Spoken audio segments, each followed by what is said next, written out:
just a little bit here. Yeah, and if you want to be in touch and you want to watch, you've got the QR code that's there right now, because we're going to be live on air and on social media throughout the next hour, and you don't want to miss it.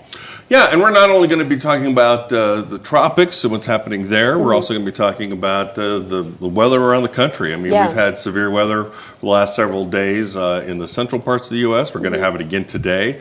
So meteorologist Kevin Schneider is going to be here with us. We're going to be talking with him as well. So right now, while it's still early on, if you have questions about any of these kinds of things, any weather questions, we're going to be answering them today. So. Yeah, any question goes. I mean, we can't promise we'll answer every single one if they're a little bit crazy, but, you know, Dr. Jim likes a little crazy, so he might answer it anyways. Honestly, that's how DeBond starts all of our conversations. He's like, okay, let's just set the ground rules right here. Somewhere is where you can stop talking. Yeah, that's great, yeah.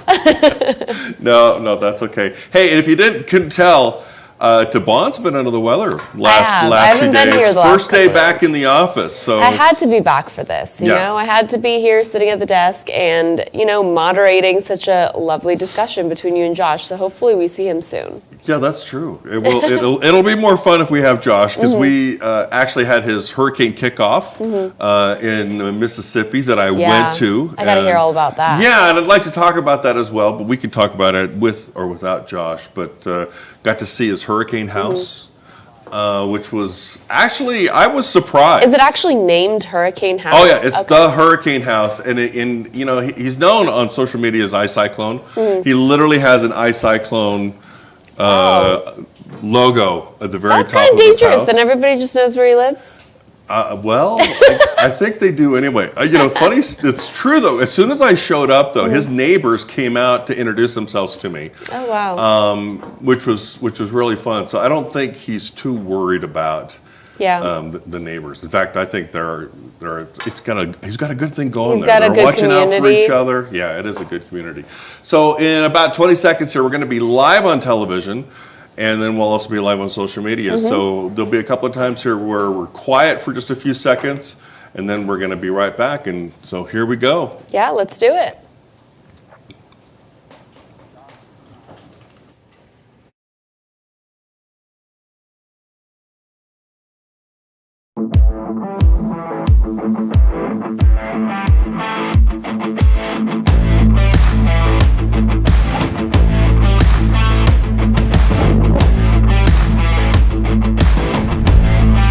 Good morning and welcome to Doctor and the Dude. I am Dr. Jim Siebert. This is not the dude. Nope. Thankfully not the dude. Meteorologist DeBond Sharifi. Now, the dude is actually on a hurricane hunt right now. So we're trying to get a hold of him. He's in Mexico.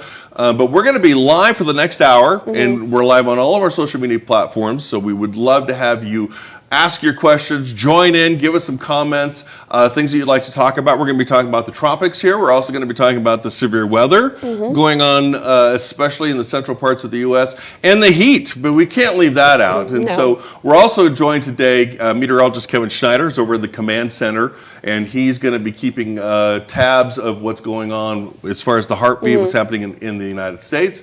And we're going to talk a little bit of tropics. Yeah, and let's talk tropics now, because we've got Hurricane Eric that we're tracking right now, and this is kind of the first one that we've been watching that could be seeing some impacts into Mexico. Well, you know, we've had a couple of storms already, and we always expect the Eastern Pacific to start to pick up a little bit sooner than the Atlantic, because its season starts a couple of weeks before.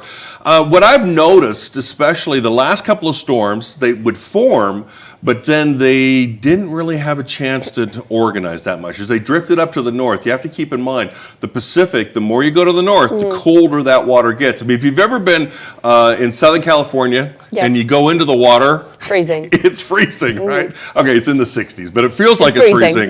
Okay, and so that kind of has an influence on things. So as the storm systems drift to the north, they tend to weaken. However, as we get into hurricane season now, a little bit more, like this particular storm system, which is staying more to the south, staying closer to the coast, it is becoming a hurricane and looks like it could become a Cat 2. Yeah, and right now winds are at 75 miles per hour, moving off to the northwest at 7 miles per hour. And you could see as we put things in motion, I mean, this is not moving out into open waters. Right. Yeah, this is definitely going to have an impact on the coastline. Acapulco looks like it's going to be right on the heart of it. In fact, that's where Josh Morgerman is on his way.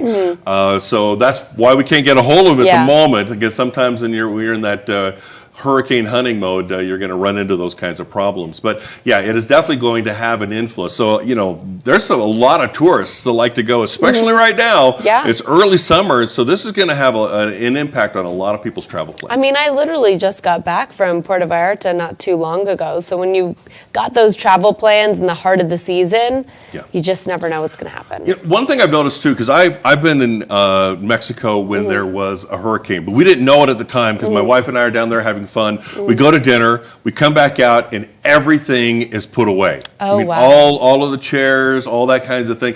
They know how to prepare for a hurricane very quickly, especially for the resorts and things like that. But I always worry about everybody else, from not just the people who are there for vacation, but it has a big influence. So this is definitely going to be an important storm for a lot of folks. Hey, let's talk about what's going on locally as well here in the U.S. We've certainly had a lot of severe weather lately. And Kevin, you're in the command center right now. Maybe you can give us an idea of what we're looking at the moment and what we're expecting today.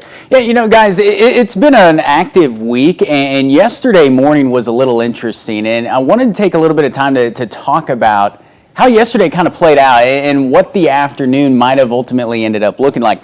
This is what Viper radar was looking like as we got into yesterday morning all the way into the afternoon. And yeah, we had multiple rounds of severe weather, and it was more so the afternoon that we were concerned. You remember that's where that moderate risk was coming from as we got into Kansas. That didn't really materialize, and I think there's a reason for that. Look at what we thought was going to be materializing by the afternoon hours. Just a ripe atmosphere for some severe storms. The purples, we're getting onto the high end of the scale there. We're also kind of looking and comparing, and we probably should have been doing this throughout the morning, and I should have been on this a little more.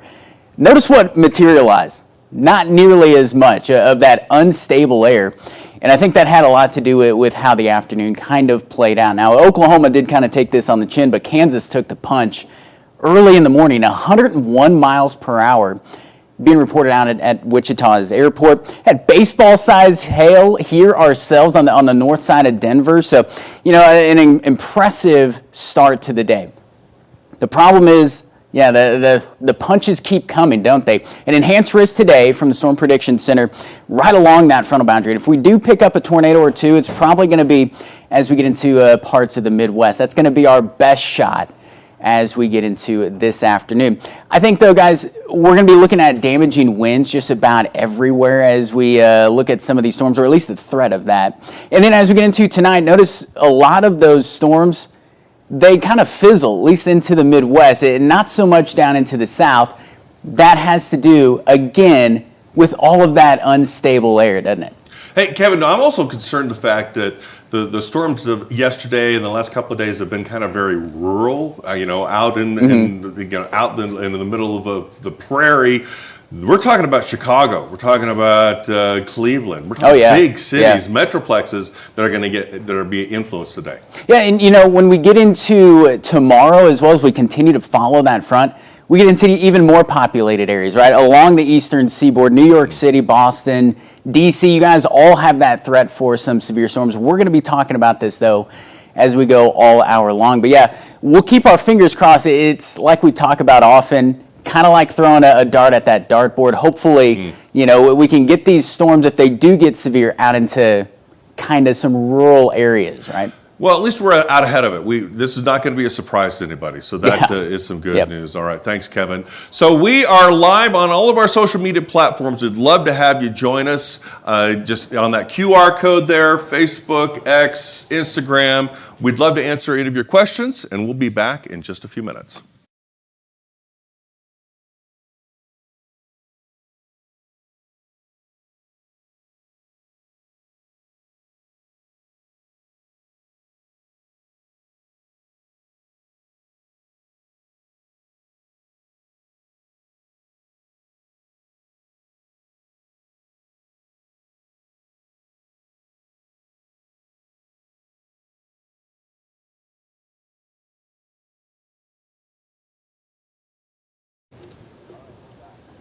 Okay.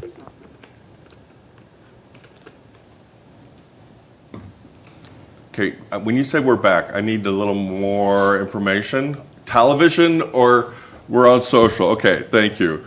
All right, so we're going to be back here on live on television. What, in 30 seconds? Am I correct with that?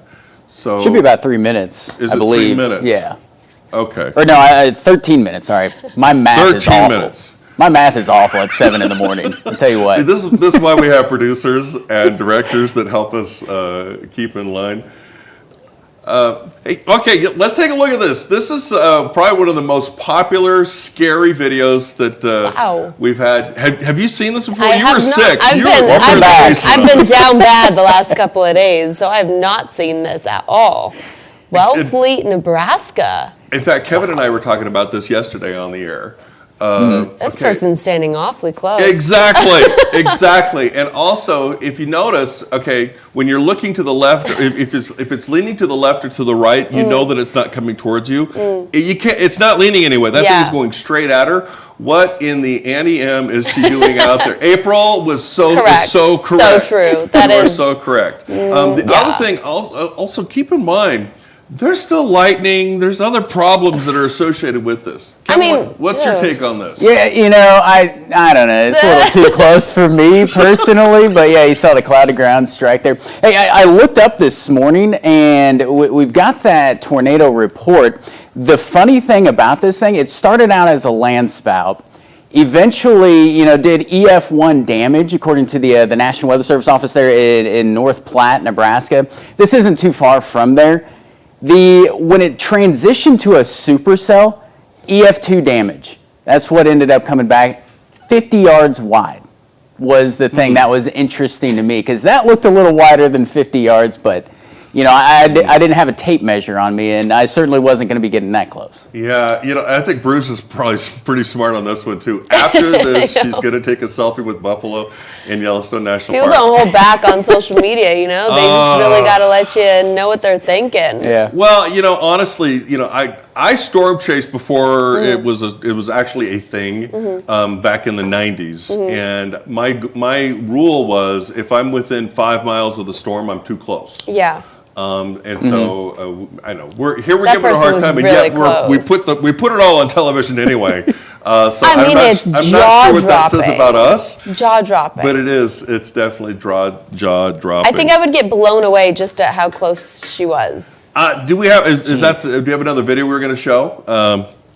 Okay, we got another. Okay, we're going to talk about this one now. This is way worse for me because the flash flood emergencies that we've had in West Virginia. Now, what's absolutely sad about this is that the flooding literally went through this apartment complex. Is also a video I have not seen yet. I've been not paying attention, and I just, oh my gosh. They got 4 inches of rain in 30 minutes. That's too much. And West Virginia, if you've been out there, there's rolling hills, a lot of change in elevation, and unfortunately what that does, if you have the waterfalls in the wrong spot, it comes down these little canyons and can really get focused. And so that's what we were seeing here. And Kevin, you were reporting on this all day.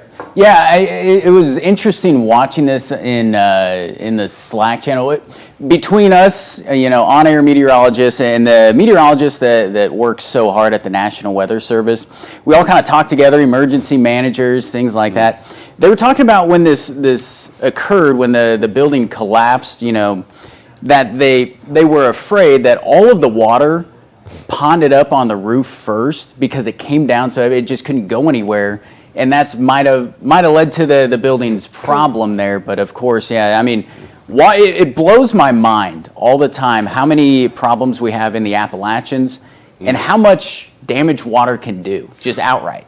And my background, having lived in Houston most of my career and raised our family in Houston, we'll get 4 inches of rain in Houston and Southeast Texas. Yeah. That actually happens commonly, within a half an hour.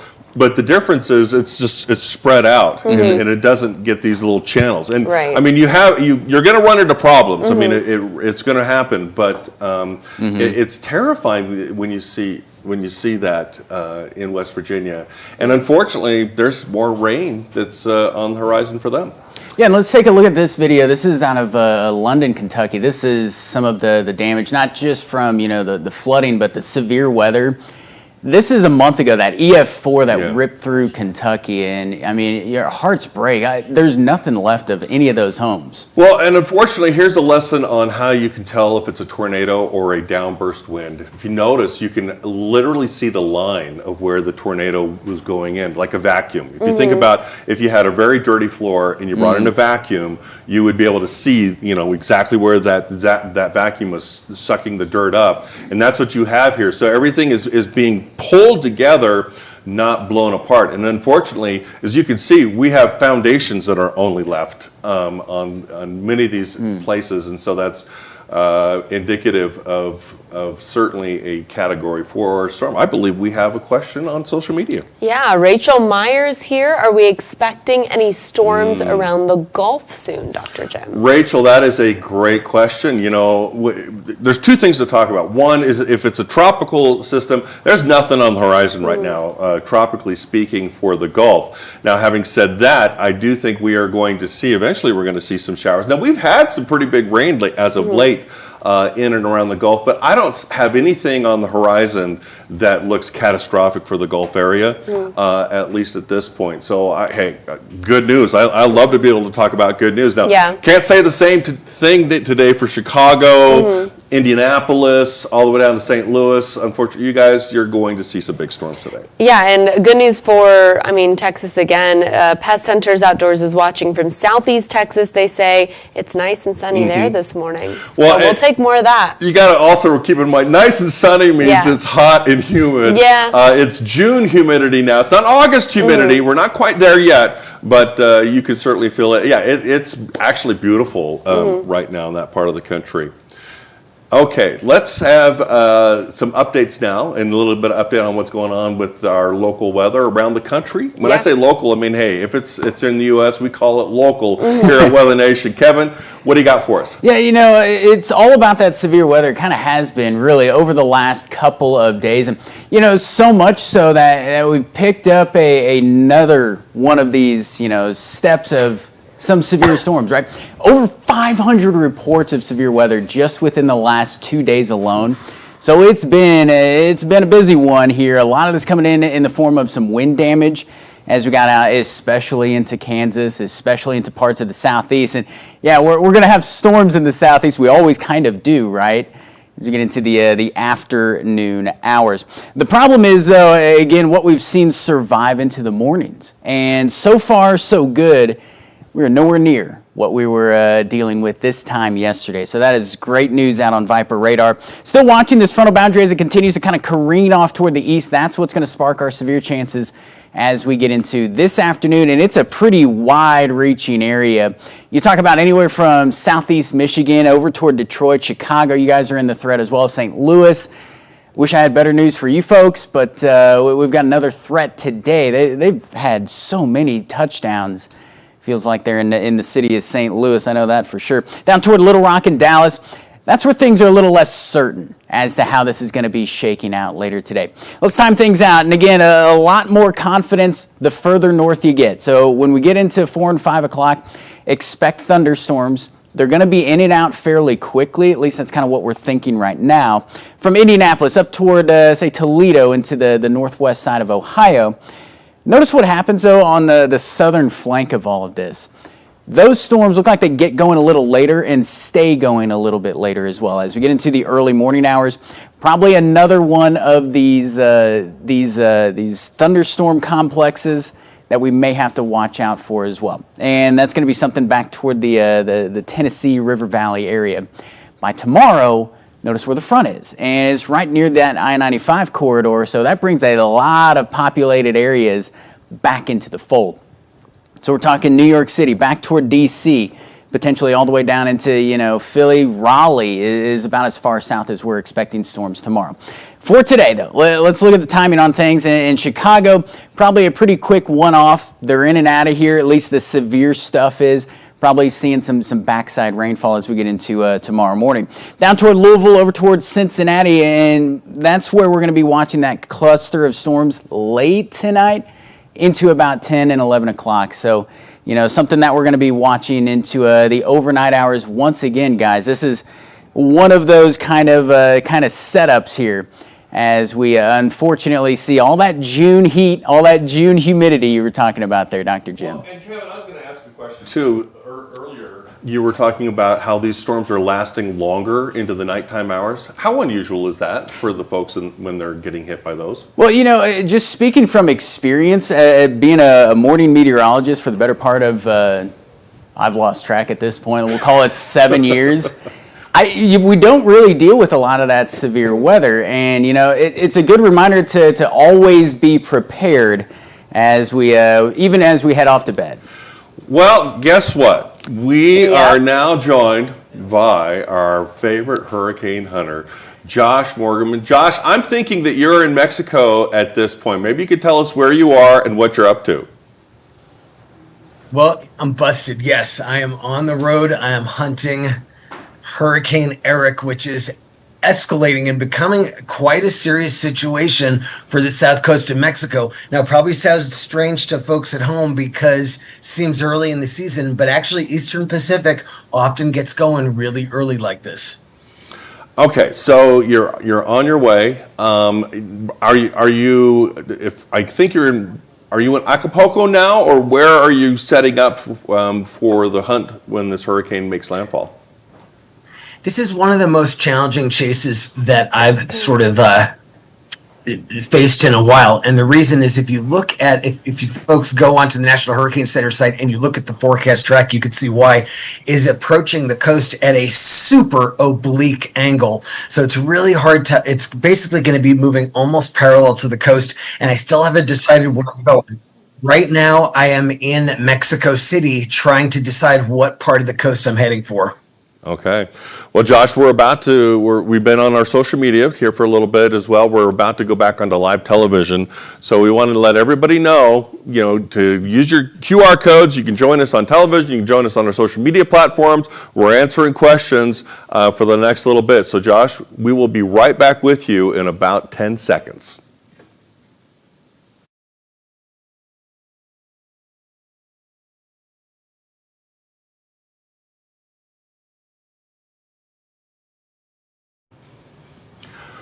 Welcome, everyone. This morning, we are having our Hurricane Hub.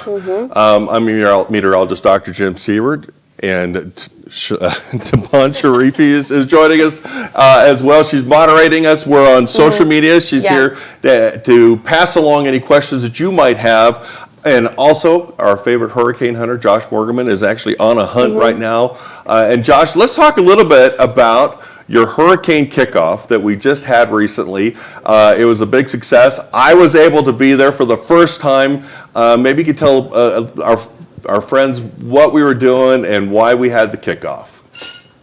Yep, this is my annual party in Bay St. Louis, Mississippi. And as I always say, and I emphasize this again and again, it is not to celebrate hurricanes, but to celebrate awareness and preparedness. And it's a big event. It was over 200 people. It was neighbors. It was city and state officials. It was storm chasers. It was media. It was folks like you, special guests, all just kind of, like I said, celebrating being aware of hurricanes and just knowing, okay, we're going to another season. And this year it had particular sort of, I would say, emotional weight because this is the 20th, or this year is the 20th anniversary of Katrina, which devastated my neighborhood and all of coastal Mississippi. It's really fought its way back, and here we are now 20 years later in a good place.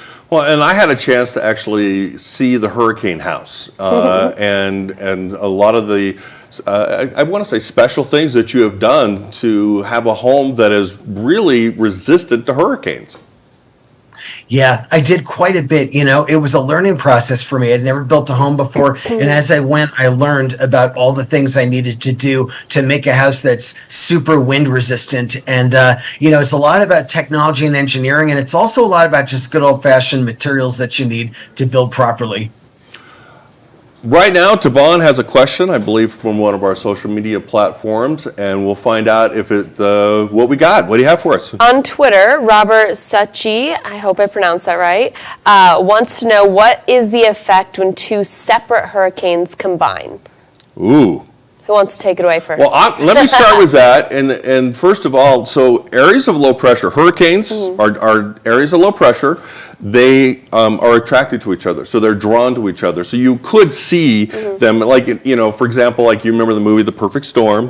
That was one hurricane that went and got remnants from another hurricane and created a huge storm system. So it is possible to happen. Now, unfortunately or fortunately, if you have two hurricanes that are really close together like that, it's hard for them to interact. It's kind of like the yin and the yang.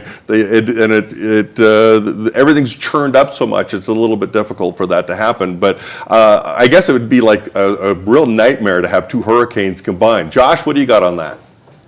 Well, I noticed it does actually, you will see it happen sometimes that one tropical cyclone will kind of almost absorb another. One thing I've noticed is that when there are two near each other, one becomes dominant and that one seems to almost like eat or absorb the other. And I noticed that folks on social media will freak out about it like it's some science fiction novel. And oh my God, the forces of the two are going to combine into one mega hurricane. And that's actually, not what happens. One just kind of gets eaten by the other and the other remains an ordinary tropical cyclone. It's not the stuff of science fiction books. It does happen. Don't freak out at home if you see it happen. It is something that occurs. Well, and what's really common, as you mentioned, is that you'll have remnants from one system will bring in, the hurricane will pull in anything that's around it. So yeah, that is something that happens all the time, and that can actually, energize it maybe a little bit more, but you're certainly not going to see anything crazy. Hey, let's talk a little bit more about Eric and Josh. We've seen obviously the hurricane season's really picked up very quickly, gotten off to a quick start in the Eastern Pacific, and Eric is just another system. We're already on our E-storm. Yeah, folks are shocked. Some of my followers in the Atlantic are like, wait, what? The Eastern Pacific is up to E? Yep, it's up to E. We had a smattering of storms last week. They're all kind of low-quality junk storms that formed, didn't get very strong, stayed offshore, so that got us up to E. Now we're dealing with a serious system. Now a hurricane now approaching the south coast of Mexico, and this area is scarred by a very recent historic impact, Hurricane Otis, which happened a year and a half or almost 2 years ago, a Category 5 that smashed Acapulco, a major city, directly in October of 2023. Excuse me, I can't even remember. This area is still kind of, I guess, fresh from that, and they got another apparently serious hurricane moving in. So this is an area that's climatologically favored to get storms, and here we go. That also helps to take us to our next point. When we have storms, for example, like when Otis hit, as you mentioned, now we have Eric coming. People want to compare the storms. They want to say, well, is this going to be like Otis? Is it going to be like, that Eric? What do you say to people about that when you start comparing storms? That is a thing that happens, especially on social media. People tend to kind of they're quick to create sort of analogies to sort of like show how two events are similar. I don't know how similar these are. Otis was in October, which is actually, that is the main month for intense hurricane landfalls on the west coast of Mexico. October is the month, and Otis was very much an example of that. This is an early season this is an early season storm. Climatologically, they're a little different. They move different. The waters are not warm yet. I don't think that this is going to be an Otis, but I do think that this is going to be a significant impact. Yeah, no, absolutely agree with you. So, Josh, we have a break coming up here, but we're still live on our social media platforms. And so if you want to stay with us and join in and stay with the conversation, just use the QR code right there on your screen, and then you pick whatever social media platform that you'd like to use, and we will interact with you, answer your questions, and we'll be right back after this.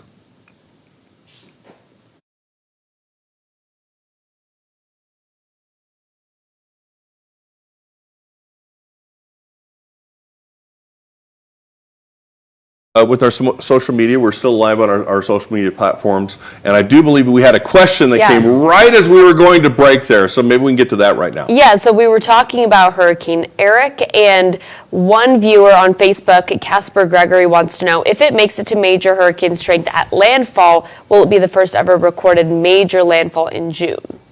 That is definitely a Josh Morgerman question. Wow, Casper, you're in trouble because I'm going to get you on because you put me on the spot on live social media. And, I have a lot of pride being a sort of walking hurricane almanac. And I don't know the answer. I'm pretty sure it would be, and that's a great question. Yeah. I'm pretty sure it would be because the June landfalls tend not to be majors. Almost all of the majors on this coast, on the west coast of Mexico, almost all of them are October. Yeah. A couple in September. But I think Casper, I think that you're right that in terms of records that we have, which only go back to about mid-century, we don't have good records over here on the west coast of Mexico. I would think that this would be a first ever major landfall on this side, but I'm gonna check that. Well, and having said that, though, this is not going to become that type of a hurricane, most likely. We do think it's going to strengthen to possibly Category 2. At this point, we're not saying Category 3. May not have time to organize that much. So I also want to be very careful that we're not telling people that, yes, a Category 5 storm is headed towards Acapulco. Well, I think a Category 5, of course, one would never sort of expect that. But the official National Hurricane Center brings it up. National Hurricane Center forecast right now, their official forecast brings this up to 110 miles an hour before landfall. So they get it pretty close. And actually, when you look at their forecast track, it implies that strengthening happens up to landfall. So a major hit would not be out of the question at this point. Yeah, that's a good point. And by the way, just as soon as we think we understand everything, then Mother Nature does something different anyway, which is why we have to keep watching them very closely. That's a good one. Devon, do we have anything new now? Yeah, we were talking about Acapulco and their recent storm that Otis came through. Casper Gregory, again, wants to kind of chime in that conversation. How have they kind of recovered? What has been the recovery process since Otis? Well, I'm going to be honest. I have not followed that closely how things are going. I remember being really shocked by the impact. One of the things that made Otis so significant was it wasn't just a Category 5 landfall, but Acapulco is a big city. It's not just a little beach town. I think it's a metropolis of around 1 million people, and they took a full-on direct hit from a Category 5. And one of the things that it showed us, or that we got to look at, was what happens when you have Category 5 winds hammering high-rise buildings, and it wasn't pretty. The structures survived, but man, the cladding and the facades. It looked, a lot of viewers I know saw those pictures afterward, but it was shocking how it looked. The skyscrapers looked like piranhas had attacked them, had taken off a lot of the materials, revealing sort of the frames, looking almost like skeletons. Wow. Yeah, and you forget that there's that many people that live in Acapulco. Hey, let's get a quick check of our weather headlines. Kevin has been watching the severe weather today here in the United States. And Kevin, what's the latest? Yeah, it still looks like we've got a real good shot at picking up some pretty strong to severe storms later today. Going to be focusing on that, especially as we get into this afternoon, guys. So, be weather aware as we roll through the rest of our Wednesday, the rest of our Thursday as well. Let's take a check of the top things that we're going to be following. Of course, it's severe weather, right? That's kind of where a lot of this starts. The heat.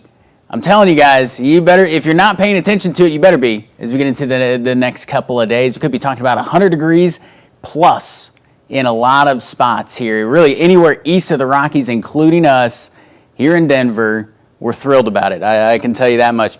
And of course, we're going to be watching the tropics. So let's talk about that severe weather, though. And I want to show you some of these reports that came in as we got into yesterday with multiple rounds of storms kind of hitting the same spots, right? The morning storms actually ruled the day as we woke up. A lot of us waking up to 90 to 100 mile an hour winds into Kansas. We had baseball size hail ourselves into Colorado. Now we had another round in the afternoon. They didn't quite pan out nearly as severe as we thought they would, which is fine by us as we rolled through your Tuesday. Rolling into your Wednesday. Here's your enhanced risk, again, level 3 out of 5 from the Storm Prediction Center, targeting a lot of pretty big cities as we get into parts of the Midwest.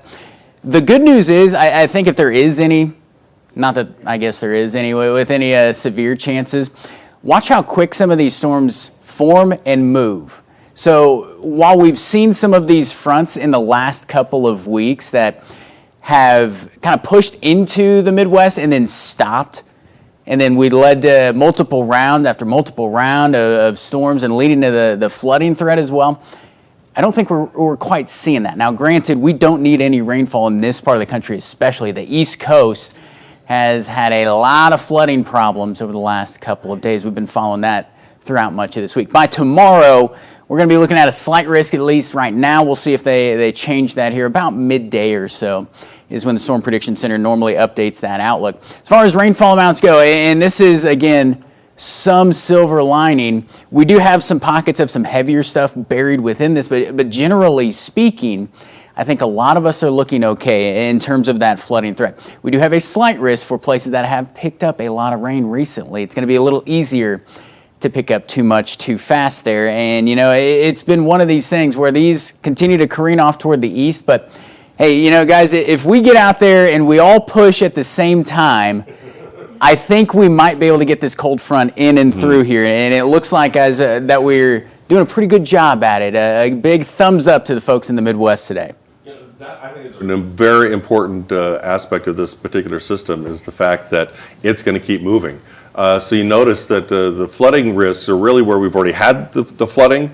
However, because it keeps moving, at least we're not expected to see a lot more flooding in new areas, which I guess that's a step in the right direction, wouldn't you say, Kevin?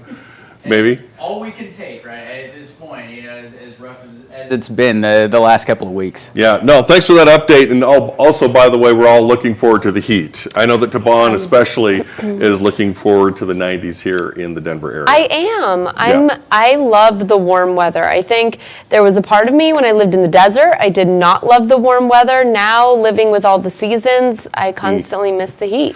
Well, and we know that, Josh, you love it because you live in Bay St. Louis, Mississippi, so you better love it.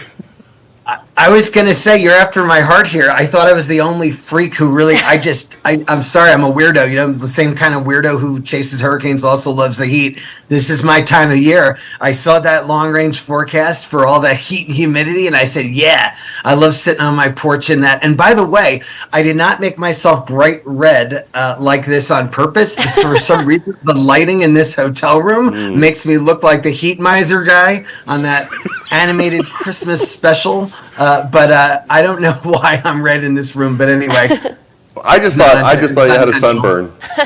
Yeah, I thought you had a sunburn, but that was it. Hey, we have a new question here. I think this one comes from Facebook. Yes, but first I want to give some context because we were talking about if there was ever a major landfall. So while rare, major hurricanes have made landfall in June in the Eastern Pacific. There is one example, 1973 Hurricane Ava reached Category 5 intensity in early June. So, did it make landfall? Yeah, I think so. Wow. As far as meteorologist Carissa Kloss, this is our historical We're going to have to go back to school. We're going to have to do some learning. I'm gonna have to check that against the official database, which is held by the Joint Typhoon Warning Center. I'm gonna have to if I get a break moment through this segment, I'm gonna check that. Yeah. I believe that information came from meteorologist Carissa Kloss. Yeah, I trust her with my everything. That's going to change. That might change your attitude a little bit. Carissa here is one of our managers, and she's a pretty good meteorologist, going to tell you. We're going to have some words about this. All right, hey, let's get to the question from Facebook. From Facebook, Casper Gregory. Again, we love that he's watching, so engaged. With the topography of the area, Acapulco, how devastating would, say, up to 20 inches of rainfall be? Oh, my gosh. See, that's one of my biggest concerns. You know, having lived in Houston, I dealt with the eastern parts of Mexico quite a bit in the storms, and I was just one of my biggest concerns was flooding because of the mountains in there. So, yeah, that is a concern. It is always a concern when you have a big, massive hurricane with all that energy, all that moisture, and you have these mountains surrounding these areas. That's a huge problem. Josh, what do you think? Yeah, absolutely. That's one of the things that makes hurricane impacts around here so different than what we get in the U.S. In the U.S., all of our hurricane-prone regions are very flat, coastal plains. Anywhere in the Gulf Coast, most of the East Coast, except if you get up into the Northeast, most of it's quite flat, and that's what we're used to. Down here, the mountains where hurricanes come ashore can create tremendous and deadly mudslides and things like that. But this different topography here also helps in some ways. One of the reasons we get these unbelievable storm surges in the United States, especially on the Gulf Coast, is because we have very, very shallow water offshore. Okay. This topography on the west coast of Mexico that's very mountainous, also because of just the slope offshore, the water just offshore is very deep, and that tends to minimize storm surge. So, for example, even in Hurricane Otis, a Category 5, with a lot of Acapulco on the right side, with that onshore flow, the storm surge was not the big story with this. It actually, the bathymetry offshore limited the storm surge. So that's one sort of plus of the topography on this coast, is that a lot of times you don't get really big storm surge. Yeah, and another positive note too is the fact that when you have those mountains in that area, it tears apart the storm very quickly, and so you'll see it makes landfall and it's gone. As opposed to in the United States, it makes landfall and it is going to cause problems all the way to as it loops around going to the Northeast. We've had hurricane impacts in the U.S. like Andrew, that as they came in, they actually looked, if you look at them on radar, it looks like they actually strengthened a little bit after landfall as they passed over that flat, swampy, marshy land. And then they stayed pretty good looking far inland. Look at Harvey, look at Michael. Not over here. It's like throwing them into a blender. It could be a Category 4, and a few hours later, it's just torn up scrambled eggs. Those mountains make quick work of the hurricanes here. Also, quickly, I love you, Carissa, but we do have to throw her under the bus really quick because it made it to a Category 5, but it did not make landfall. Ah, see, there we go.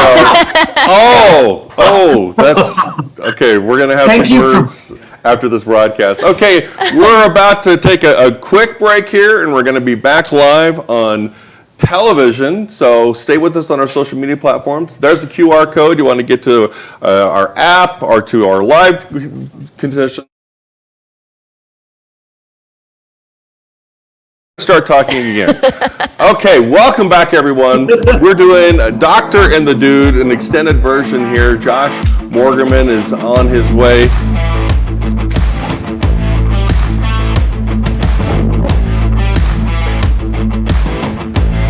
So thanks for joining us here this morning. We've been on social media, we've been on air, and you can keep joining us, keep going on air and asking those questions because we'll still answer them right now. Yeah, absolutely.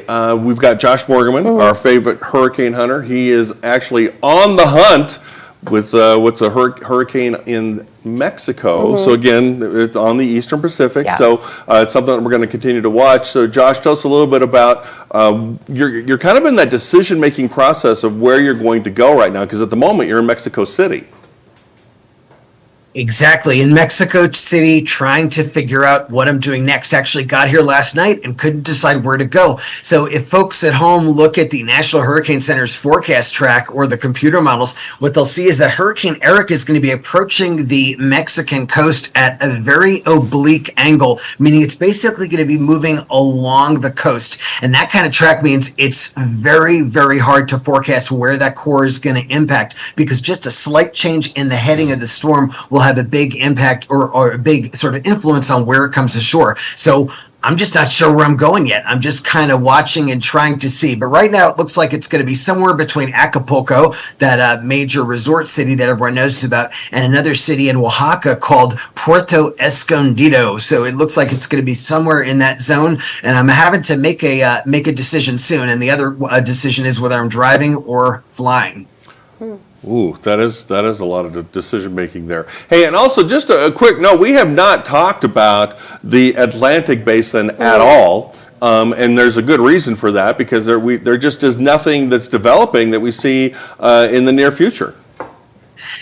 Yeah, even the GFS ghost storms have stopped. Usually early in the season, I can kind of look forward to those. The GFS showing those sort of long range, sort of hurricane impacts that don't happen. But actually, even those have quieted down. We're just in a pattern where just nothing is showing up. Even in the ensemble models, which will show lots of different possibilities of what could happen, even the ensemble models are showing the Gulf and the Southeast coast looking pretty clear right now. So I think it is going to be the situation where for the next couple of weeks, we're really just going to be talking about the heat and humidity down in USA's hurricane country. The good and the bad of that, of course, the good is that we love it when things are slow. The downside, though, is that entire Atlantic Basin is just warming. And the water just continues to warm and warm. So at some point, and this is not unusual that we kind of slow down June into July, but at some point it will definitely wake up. Absolutely. And, every year it happens where, things start slow and you're like, oh, wow, is this season, is it just not going to happen? Is it not going to happen? That was kind of what happened last year. 2022 was another good example of that. The year that brought us Ian, a devastating impact, an historic impact on the west coast of Florida, in addition to other bad hurricanes. I remember 2022 didn't really get going until September. It was kind of dead. So still very early. What is happening now is absolutely no indication of what will happen. And just a reminder that we're live on all of our social media platforms this morning, and so people have been able to ask questions of us, and Taban is here to help moderate that for us when we have questions coming in from our social media place. And we have a new question, and this one's actually for meteorologist Kevin Schneider, who's over in the command center. Kevin. Yeah, it looks like Terry from Southern Illinois asking, when in the world are we going to get a clear weekend? I've had showers off and on for several weekends. Terry, we'll see, I guess, as we get into these next couple of days. Yeah, we're watching some of these showers and thunderstorms over the parts of the southern plains. But, for the most part, hopefully we've got some quiet time in us. I think this weekend's looking okay out there, at least as of right now. But be careful what you wish for, Terry, because that means it is going to get real hot. Let me see if I can grab some of these graphics here. Check this out. In Southern Illinois, the airport out in Carbondale, yeah, look at all the rain they've had so far this month. And Terry, if you think it's bad enough for you guys, the folks in the Northeast, this is going to blow your mind here. Hang on, let me show you this in just a second. But I mean, it's not just the Northeast. It's not just Terry in Southern Illinois and back into Missouri, Kansas, back toward Oklahoma. Last 30 days, compared to where we should be this time of year, we're talking about a lot of us 2 to 3 times wetter than where we should be. Here's what I was talking about. Weekends in Syracuse with rain. All of them. Yes. It goes all the way back to about Thanksgiving of last year. So, yeah, it's I don't know what it is about this pattern, guys, that's been so repeatable. We got a quiet Atlantic, but we've got thunderstorms on the weekend, just about every weekend, it seems like. Well, that was a good question. And also when you said, yeah, be careful what you wish for. Yeah, because here comes the high pressure, and it is going to be super hot moving from into the plains headed into the weekend. So, Funny because Robert Klopp is watching on Facebook, and when we were talking about us loving the heat, he was like looking forward to 90 degrees, insanity. I also want to clarify, because Josh said he loves the humidity. I do not like the humidity. Okay. I like the heat, but no humidity. So he's extra special. Yeah, no, that's true.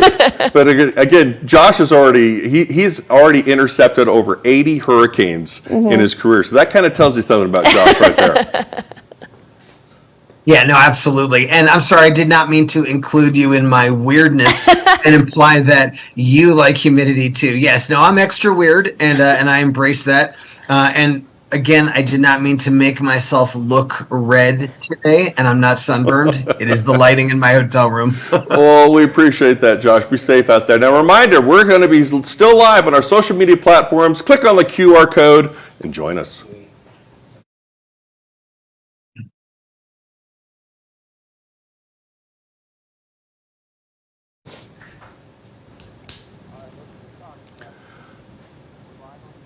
Okay, we are still live on social. I know it's kind of funny when we have to stop for just a second while we're getting off the TV side and we're staying on our social media side.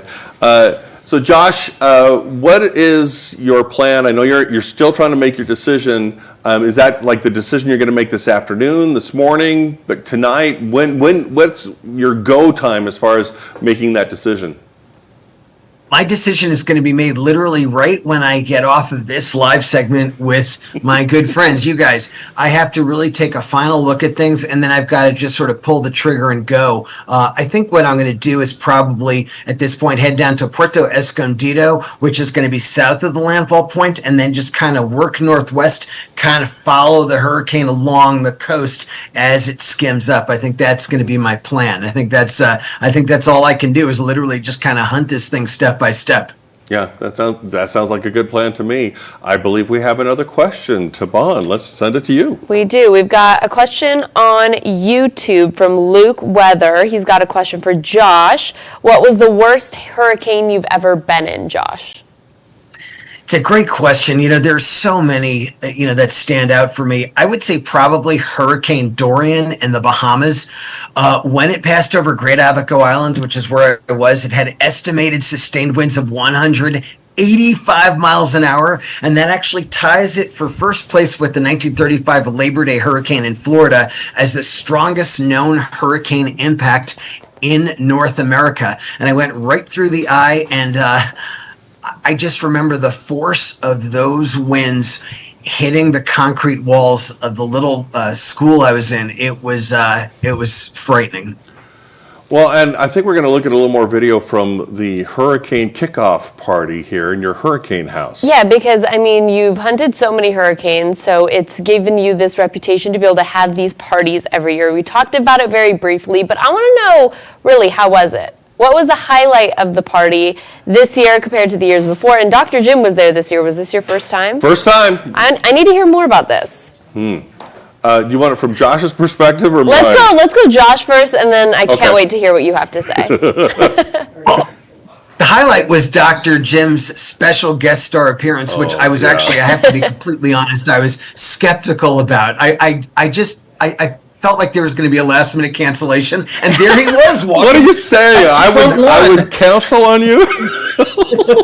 I just couldn't believe that this would happen. It was like seeing a Category 5 in June. So there you were on the front lawn. So I would say that was a highlight. It was bigger than last year's. Last year's was about 140 people. This was 200, and a lot of folks took notice. There's a lot of media around this, and I think that because I think people want to talk about hurricanes, and they want to talk about them in a way where we're not always down about them. You can celebrate the fact that we're prepared, and the fact that communities along the coast are resilient and they bounce back after big impacts.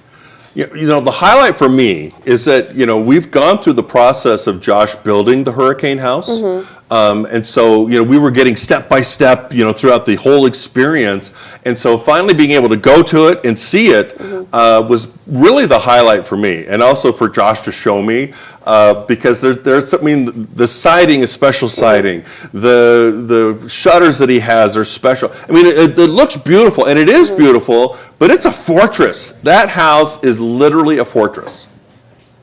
Absolutely. And my goal was to make it a fortress, but not make it look like one. And if you look at it, the architecture, it's very traditional for this region. New Orleans and coastal Mississippi have a certain look. This kind of house is called a shotgun house. It's very typical of New Orleans and coastal Mississippi. I wanted something that kind of fit into the historical district where I built. And yeah, that's what I came up with. But but don't be fooled by its southern charm. There is a lot of there's a lot of toughness in that thing. Well, even in the picture here, you can see that it's elevated. Okay, so that's the first thing you notice, is that it's not right on the ground. It's up by several feet, and that's good. If there's ever storm surge or flooding or anything like that, he's in a good place for that. So there's all kinds of little things. And since you've finished all the aspects of this house, has it had to go through a hurricane or a storm? It has not been tested. So it's a great question. Everyone asks me. So there's a good weather station on the back lawn, and the peak gust it is recorded so far is 31 miles an hour when Hurricane Francine passed a couple hundred miles away last year. So no test yet. You know, another highlight I have to say, what you're seeing video right here, where I asked Josh to show us where he goes for a safe spot in his house. Now, we talk about safe spots all the time on social media and on television here. Most of the time, it's in a bathroom for us. But in his house, it's actually in the hallway. Where it puts more walls between him and everywhere else. And it was just nice to say there are more safe spots than just the bathroom. Now, a lot of times the bathroom is the right place, but for Josh, it was the hallway. Yeah, that makes sense. Well, that sounds like a fun party. Can I get an invite next year? Yeah. Well, you know, the other thing is, too, that Josh had a whole bunch of other weather geeks that were there. And so, you know, I was connecting with a lot of friends from all over the country. It's amazing. If you ever want to have fun, just see the connections that either have between me and Josh and anyone else in the weather community. Because he was working with people that I've actually known for 20 years, and we didn't know that we were actually friends with each other. And so that was another thing that was really fun. All my friends started showing up at his party. Yeah, it is not, you know, it's not a big scene, you know, the sort of us hardcore weather nerds, there's not many of us, and we do kind of, you know, we stick together, and it's fun to get so many into one place, you know, it's like sort of, it's electrical, you know, and I think it was a fun party. It was fun to just see everyone having a good time, and you know, I really look forward to it. Although, I'll be totally honest, I'm glad to be on the other side of it, because I like hosting a big event, but I like hunting hurricanes even more. Yeah, absolutely. And the last thing I would say too is that you know, Josh represents several companies that are definitely for weather geeks like us, that instruments and siding and things for your homes. So I learned a lot from talking not only just with Josh in the Hurricane House, but also with everything else that was going on. Hey, let's get one more update here from Kevin on our weather. And again, we've got record heat, we've got severe weather, we've got a lot going on here in the U.S. Yeah, there's a whole lot to tackle here. It's really getting into one of these summer-like patterns, isn't it? It kind of feels like it as soon as you step outside. Let's talk about some of the big weather headlines that we're going to be going over here as we go, not just, you know, into the rest of this morning. If you tune in with us on WeatherNation, this is what we're going to be talking about probably for the next couple of days, the rest of this week, right? As we talk about the severe weather, the heat that's fueling some of those severe chances as well. And you bet we're going to be talking about Eric, all about Eric, that is for sure. Wanted to take a look back at yesterday and looking at some of the storms, just multiple rounds of some of this leading to, you know, not only the severe threat, the flooding threat had us concerned as well. And thankfully, looks like a lot of this came in a little tamer than what we initially thought. Hey, we're fine with that. We are just fine with that. Let's talk about today, though. As we look forward to what we could be seeing this afternoon, enhanced risk is the latest from Storm Prediction Center. Level 3 out of 5. Again, nothing, you know, like we saw yesterday necessarily, but again, we're not going to be sleeping on these things here. From Detroit to Chicago to St. Louis, all the way down into parts of Texas. Texas Dallas, it's a toss-up whether or not we even see storms that far south. But if we do, just know that the environment's there to potentially see some rowdy ones later on today down in the Lone Star State. Here's our in-house model, and you notice some of those storms that just kind of blew through as we got into 3, 4, 5 o'clock or so. That's when we think the window of opportunity is going to be opening up. I think it might stay open as we get into tonight as some of those storms continue to start to press east. And then we'll be talking about the East Coast as we get into tomorrow and kind of recapping what we pick up today. We'll be doing this all over again as we get into Thursday. The good news is, though, Friday, the front's gone as we get into the end of this week. Unfortunately, look back here. Let me show you this. There's your marginal risk. There's our next system. It's right down the pipe. It's right on its heels. We've got something to watch as we go forward. As far as the rainfall amounts go, again, it's looking more so heavy close to the Mississippi River, the mid-Mississippi River Valley, I think, in that area as we get into today. That's where, if we do see flooding developing, that's going to be your best bet. We also have a slight risk up into Chicago, back toward Detroit, as some of these storms come in a little bit heavy as well. So going to be watching that, going to be following it east as we get into tomorrow. But guys, we're talking all things about Eric here as we now have a hurricane down into the eastern Pacific there. Yeah, thanks, Kevin. We appreciate the update and looking forward to more heat in our area and less rain in others.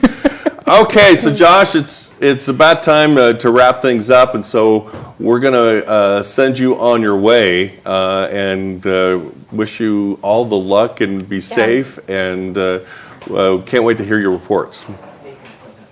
No, I appreciate it, Dr. Jim. And of course, safety will be a concern as I go on this hunt. Chasing down here, it's a different ballgame than in the U.S., but here we go. Hurricane Eric. Yeah, and now officially the hurricane season begins. Once Josh is starting to run after these storms, that's when we know the hurricane season has started. Well, Josh, again, thanks for joining us today. And Tabon, thanks for being here as well. This has actually been a lot of fun. And all you that have been on social media, hey, continue to reach out to us. We'd love to interact with you and answer questions. And we keep that updated as well. So keep that in mind. And we'll do this we'll do it again real soon. All right, Josh, be good. And we will talk to you all soon.